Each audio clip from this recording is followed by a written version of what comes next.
Welcome back to the channel. My name is Brad and this is Supercoach Pro. Today's video we're doing a round 23 review. Scored 2,366 points. Not so great for my ranking. Went down a little bit more, 343 spots backwards. Finished with a season rank of 2,325, which is somehow still top 1%. I'll take that, considering there is a lot of coaches this year. And look, it's not the top 1K, which was what I was aiming for, considering I was so consistent all season. But look, we'll get stuck in the side, see how we fared for the week, and then I'll do a season review after this video if I can get it all together and think what went right and what went wrong and do's and don'ts and whatnot. So try to do the team review as quick as I can. So starting with the back line, I'll just refresh the page. Obviously, it still says it's closed. So send me through what you guys scored for your ranking this week, what you end up finishing on. So that would be really interesting to see. I don't know why these players are still on lock right now, which is really weird. Maybe it's always been like that every year. But 149 for Laird is fantastic. You know, he's probably a guy you would want to start next year, but that's for the next video that I'm doing. Mills, 83, had that foot problem again, so that's really underwhelming for Mills. But look, we'll take that. It's better than a donut, isn't it? 117 from Short, fantastic from him. You know, do we start him next year? That's another question for the next video as well. Like, it's super tempting at that price. And then you got Whitfield, who's super underwhelming. 68 points to him, not so great. Ridley, 80. He's never looked the same since that concussion in the early rounds. Bianco is just not even a player worth talking about. Stewart, disappointing that he didn't play, and I was hoping Lockie Jones would get named in the late rounds, but obviously that hammy and those other injuries he had lingering kept him out of it, and it looks like he won't play finals. Captain Steele, like I said I would, and he delivered once again, so yeah, absolutely love that pick. He was a bargain pick at the time for 563k. Don't know how I remember that exact number. And then you look at McRae, 113, super consistent again. So I love McRae and Steele all year. They've been great. Probably didn't utilise the VC on McRae enough, I guess, or the C on McRae. And probably took his points for granted. Clayton Oliver, 159, finally delivered in a stage where probably a lot of teams captained him, so it probably didn't help my cause anyway of moving up in ranks. Then you got Brayshaw, who, you know, sort of made amends for the week that he got suspended with 112. So you'll take that as well from Brayshaw. He was everywhere again, and without Chera there, it looks like Chera will be going to the Blues or possibly Tigers, whoever can probably offer him the most coin, but that's a different story again. Merritt, 120. I love this pick. A little bit vanilla, but you know he gets the job done most weeks. Sammy Walsh, 87. Probably a tired body. He's 21 years old, so you can expect games like that from him for the next year or two while he builds up that sort of consistency in his game. I was going to say endurance, but he's very much an endurance player anyway. Just runs and covers the ground very well. Guthrie, 115. Been superb since bringing him in.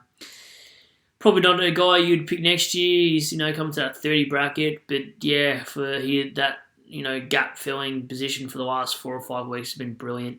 Josh Kelly, 124. A little bit underwhelming for what his output is during the season. Like, he always seems to be scored unders, whether it's not getting enough contested ball or the fact his name's not Bontempelli, even though Bont scored better this week.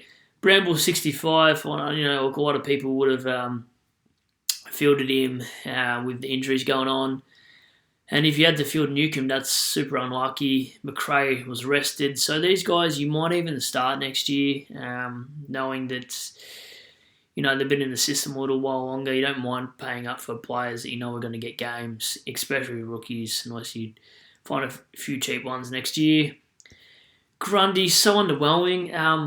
I can't work out why he's scoring so poorly in the last month. Maybe Collingwood supporters could give a little bit more insight. Is he just lacked interest since they're not playing finals and not up there anymore, or what's the go with him? They signed him for a massive deal, and then he just puts out mediocre performances as a ruckman. He's not doing a Nick Nat or a Sean Darcy type where he plays with heart when he is out there. He just looks disinterested sometimes, and it's a little bit worrying, especially the contract he's signed. So that's another ball game there. Hickey 126 finally delivered, but when Gawn went big, he couldn't match it. So that's another one that's has been okay, but not brilliant. Reeves didn't play, so that's unlucky if you had an O'Brien not playing for you and had to try to field a Reeves when he's not available. Hall 139. Look, I absolutely love this pick. Didn't see this one coming at all, to be honest. Fantastic pickup for 413k, I believe. And Marshall 120. He's unreal. He's an absolute weapon. If they can get his body right next season, St Kilda will be a really good team next year. Same with Freo. I think there's a lot of teams outside the 8 that can really bounce back next year, and I believe it's St Kilda, Freo, Richmond, and possibly West Coast, depending who they bring in. But Hawkins 100. Do you start him next year? That's another interesting prospect. He's at a good price. He's consistent. Scored me 100 this week. He's been pretty good since I bring him in. Toby Green 89. Probably that is. I was going to say on his season average, and looking at it, it's just 1 point short of his season average. So let's not talk about Norton. That will be left for the next video, the season review. Coleman Jones and Waitman were my 2 to pick for, and picked the wrong one by 8 points, which doesn't bother me. Coleman Jones is a little bit worrying though, because he's so underscored for what he provides for Richmond. His follow-up work is excellent. He's good around the ground. He's very mobile. I know he had a couple of clangers, but that's underwhelming for a big man. And 62 for Waitman. If you had to field him, he's been a pretty good filler for a rookie, I'd say anyway, in that forward line. So that is the side. Look, I didn't finish off the season how I thought I would. I know at round 9 I was ranked 339. My worst ranking for the season was 3983. And in round 7 I finished overall 19th for the round, which is pretty impressive. I'll hang my hat on the season with 19th overall for round 7 score and a 339 rank for a ranking in rounds 9, I think I said, or 7. So I'm impressed with that part of the game.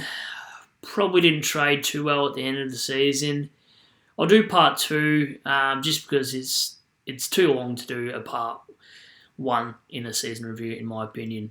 And you probably want to see some others there as well. So look, if you like this video, please press the like. I'll give you guys some more content over the pre-season, look into some players. Hopefully I can do a combined podcast with some super coaches next year too, or even in the pre-season, just something.